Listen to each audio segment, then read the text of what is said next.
Hi friends, ഈ സ്കൂട്ടറിൻ്റെ complaint എന്ന് പറഞ്ഞു കഴിഞ്ഞാൽ ബാറ്ററി ചാർജ് ആകുന്നില്ല എന്നാണ് ഇതിൻ്റെ കംപ്ലയിൻറ്റ്. ഇതിൻ്റെ ഈ 6 യൂണിറ്റ് കംപ്ലയിൻ്റ് ആയതാണ്. ഇത് മാറുന്നതിന് ഏകദേശം നമുക്ക് 1000 രൂപയിലും വരും. ഇത് മാറാതെ എങ്ങനെ സിമ്പിളായിട്ട് ഈ പ്രശ്നം പരിഹരിക്കാമെന്ന് നോക്കാം. നമുക്ക് വണ്ടി സ്റ്റാർട്ട് ചെയ്യാതെ തന്നെ ഈ ബാറ്ററിയിൽ എത്ര വോൾട്ടേജ് ഉണ്ടോ നമുക്കൊന്ന് ചെക്ക് ചെയ്ത് നോക്കാം. നമുക്ക് 12.94 വോൾട്ടേജ് ഉണ്ട്. വണ്ടി സ്റ്റാർട്ട് ചെയ്തിട്ട് ഇനി നമുക്ക് വോൾട്ടേജ് ഒന്ന് ചെക്ക് ചെയ്ത് നോക്കാം.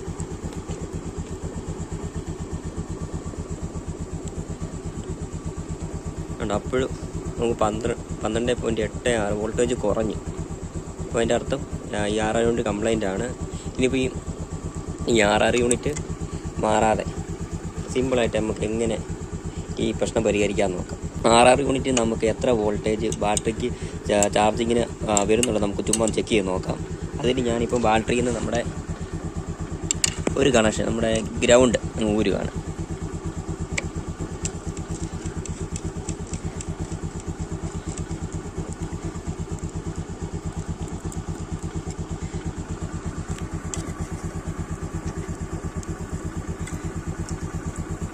ഊരിട്ടുണ്ട്. ഇനിയിപ്പോൾ നമുക്ക് ഈ 6 യൂണിറ്റിന് ഔട്ട്പുട്ട് എത്ര വോൾട്ടേജ് വരുന്നുണ്ട് നമുക്ക് ചെക്ക് ചെയ്ത് നോക്കാം.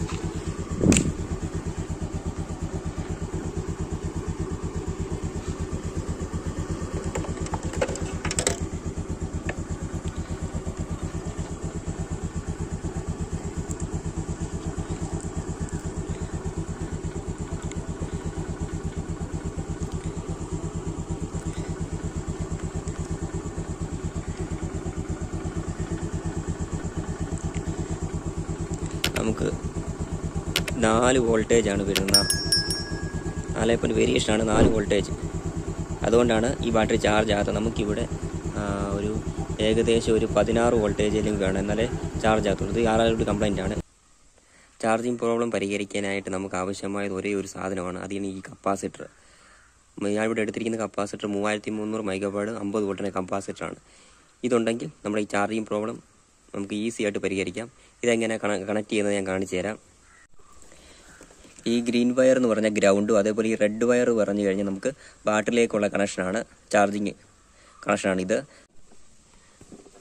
നമ്മുടെ 6 യൂണിറ്റിൻ്റെ കണക്ടറിൽ കാണിച്ചു തരാം.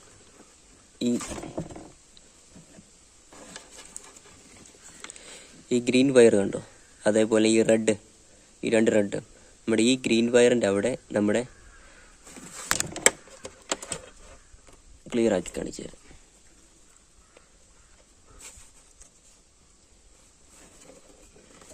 ഈ ഗ്രീൻ വയറിൻ്റെ അവിടെ നമ്മുടെ കപ്പാസിറ്റർ എന്നുള്ള ബ്ലാക്കും, അത് നെഗറ്റീവ് വയറും, അതുപോലെ റെഡിൻ്റെ അവിടെ കപ്പാസിറ്റർ എന്നുള്ള പോസിറ്റീവ്, അതുപോലെ റെഡ് വയറും കൂടെ കണക്ട് ചെയ്യണം. ഞാൻ കണക്ട് ചെയ്ത് കാണിച്ചു തരാം.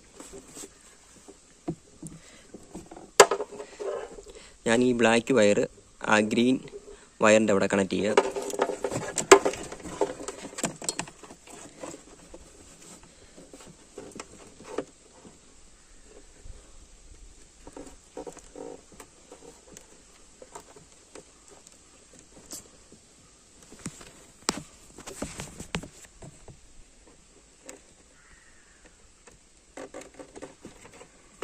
കുറച്ച് പാടാണ്.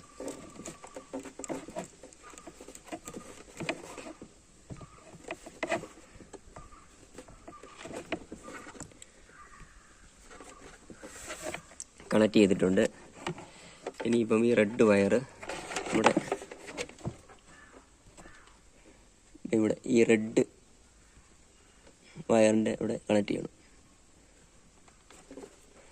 കണക്ട് ചെയ്യാൻ കുറച്ച് പാടാണ്, എന്നാലും നോക്കാം.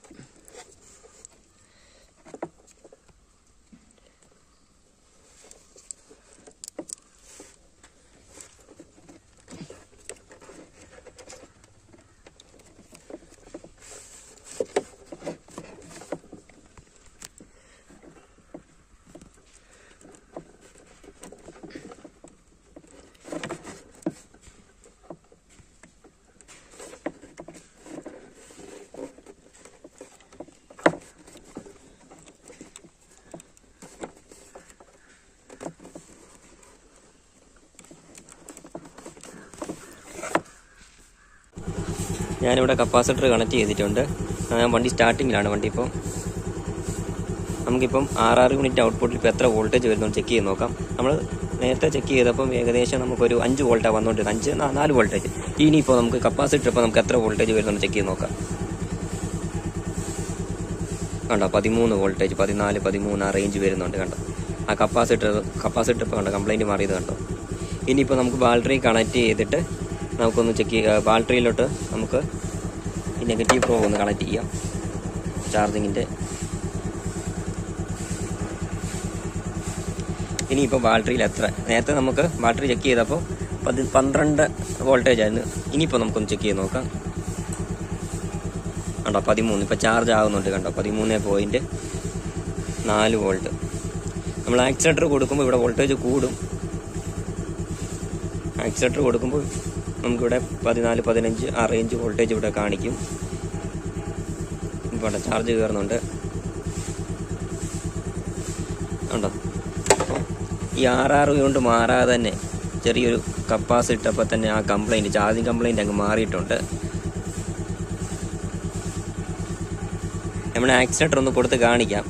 ഞാൻ ആക്സിലേറ്റർ കൊടുത്ത് കാണിക്കാം. ഇപ്പം നോർമൽ 13 വോൾട്ടേജ്, ആക്സിലേറ്റർ കൊടുക്കുമ്പോൾ 13 കണ്ടോ വോൾട്ടേജ് കൂടുതലുണ്ട്, വോൾട്ടേജ് വരുന്നുണ്ട്.